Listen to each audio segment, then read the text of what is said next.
반도체 굴기의 현실이라 충격실상 공개합니다. 반도체 굴기란 말이 나오면 그냥 중국이 떠오르죠. 중국이 돈을 천문학적으로 쏟아부으면서 반도체 기술을 확보하고요. 그 확보한 기술을 토대로 결국 말입니다. 반도체 굴기에 점점 성공해 가는 모습입니다. 실질적으로도 보세요. SK하이닉스 구형 D램 생산 비중이 여러분 놀라지 마세요. 2024년 2분기에 40%입니다. 그런데 딱 한 분기 지나면 3개월 지나면 20% 떨어뜨립니다. 4분기 또 20% 떨어뜨려요. 지금 이렇게 되면요. 6개월 사이에 구형 반도체 생산 비중을 절반 이하로 떨어뜨린다는 이야기잖아. 와, 저는 이게 엄청난 충격이라고 생각합니다. 저는 범용 반도체, 구형 반도체가 결국은 구형 레거시 반도체라고 봐야 되거든요. DDR4 D램이잖아요. DDR5로 안 올라갔거든요. 아직까지. 우리도 이거 많이 생산하고 있고요. 그런데 생산 비중이 3개월 사이에 뭐 적어도 20%, 4개월이 가면 50% 생산 비중을 줄여간다는 것은 그만큼 반도체에 중국의 굴기가 충격을 가하고 있다는 뜻이에요. 실제로도 말입니다. 실제로도 창신 메모리 테크놀로지 CXMT라는 데가 창신 메모리 테크놀로지입니다. 여기에 D램 생산 능력을 보세요. 2022년에 7%, 예, 작년에 12%, 올해 20%예요. 내년에 30%까지 확대됩니다. 죄송합니다. 10%가 7만 장. 예, 그리고 2023년에는 12만 장. 월 웨이퍼 기준이니까. 2024년엔 20만 장. 그리고 2025년엔 30만 장. 계속 올라가잖아요. 3년간 328.6%예요. 성장 속도가 굉장히 빠르죠. 328.6%면 여러분 4.2배잖아요. 4.2배. 4.2배가 올라간다는 거잖아요. 그러면 여러분 중국과 대한민국의 반도체 격차는요. 점점 줄어들 거예요. 시간의 문제일 뿐이에요. 네, 시간의 문제. 실질적으로 보시면 D램 시장 점유율이 내년에 가면요. 2025년 4분기에 가면 16%까지 중국은 올라갑니다. 16.1%. 대한민국은 59.7%로 줄어들고요. 올해 4분기가 정점일 거다 이렇게 예상합니다. 올해 4분기. 이게 더 빠를 수도 있다고 저는 시장에서는 이야기해요. 지금 2024년 4분기에 한국이 D램 시장 점유율이 64%인데 점점 내려간다는. 저는 이것을 보면서요. 야, 대한민국이 진짜 위험해지고 있구나.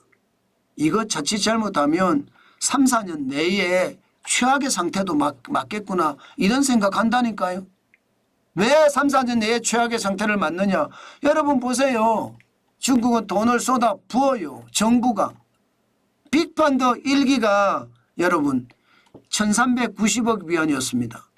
2기는 2040억 위안이고요. 3기는 3440억 위안입니다. 우리 돈으로 64조 3700억 돈을 쏟아 붓습니다. 반도체 계속 쏟아 붓습니다. 그러면서 대한민국에서 인재는 다 지금 땡겨가죠. 게다가 최근에 땡겨간 반도체 그 직원을 간첩 혐의로 지금 구속을 했습니다. 그러니까 반도체 쪽에서 중국으로 넘어간 한국인들이 굉장히 많단 말입니다. 공포감을 느끼는 거예요. 그러니까 갑자기 느닷없이 중국은요.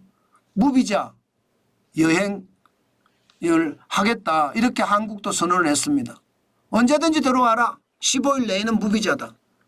이게 여러분 병 주고 약 주고인데 사실 잘 들여다보면요.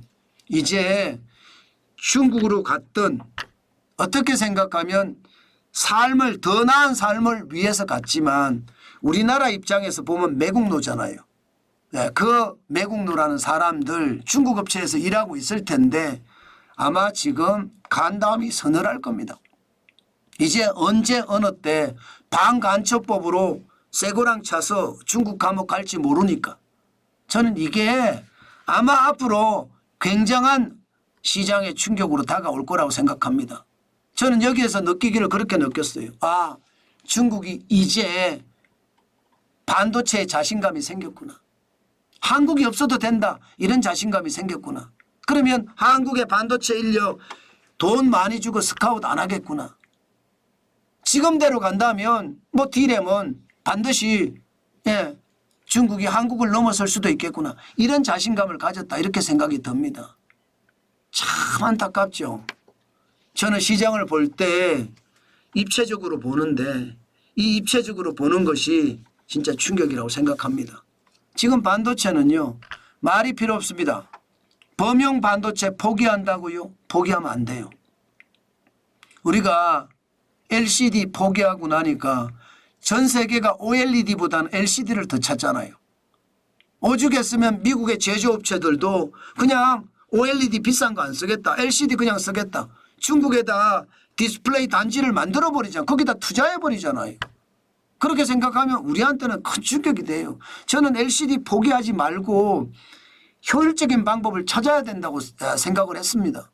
지금 반도체도 마찬가지입니다. 레거시 반도체, 범용 반도체 이거 포기하고 점점 고부가 같이 이야기하면서 가는데 이러다가 일본장 납니다.